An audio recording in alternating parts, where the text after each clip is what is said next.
car au-delà de la situation tragique sur le terrain que vous évoquiez, ce qui est effarant, c'est que cette guerre est devenue dans les médias occidentaux une sorte de bruit de fond. On est tous anesthésiés, en médecine je crois on dit mithridatisés, on a été inoculés progressivement et c'est devenu quelque chose auquel les gens s'habituent.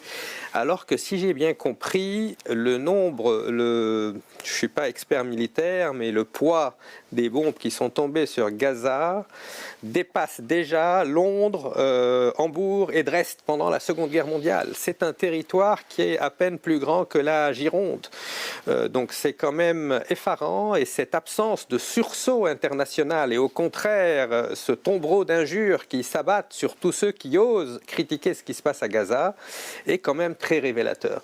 Il y a quelques voix qui se font entendre paradoxalement en Israël. C'est souvent des anciens hauts responsables israéliens. Les anciens soit se radicalisent encore plus, soit commencent enfin à dire la vérité. Il y a l'ancien ambassadeur au Vatican, il semble s'être radicalisé. Il nous dit aujourd'hui qu'Israël ne doit pas assister aux funérailles du pape François parce que le pape François était un ignoble antisémite qui avait le culot de parler de Gaza et d'appeler la paroisse de Gaza tous les soirs. Par contre, l'ancien patron du Mossad, lui, tient des propos qui, en France, pourraient le faire poursuivre, peut-être pour apologie du terrorisme.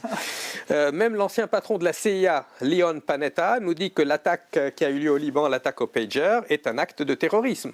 Donc c'est souvent chez les militaires, les anciens du Shin Bet, ils avaient d'ailleurs produit tous ensemble un film il y a une dizaine d'années, The Gatekeepers, qu'on entend la voix de la raison, parce que ces gens-là connaissent les limites du hard power, les limites de la force brute, et ils savent que dans une guerre coloniale, vous ne pourrez pas mater une population tout entière.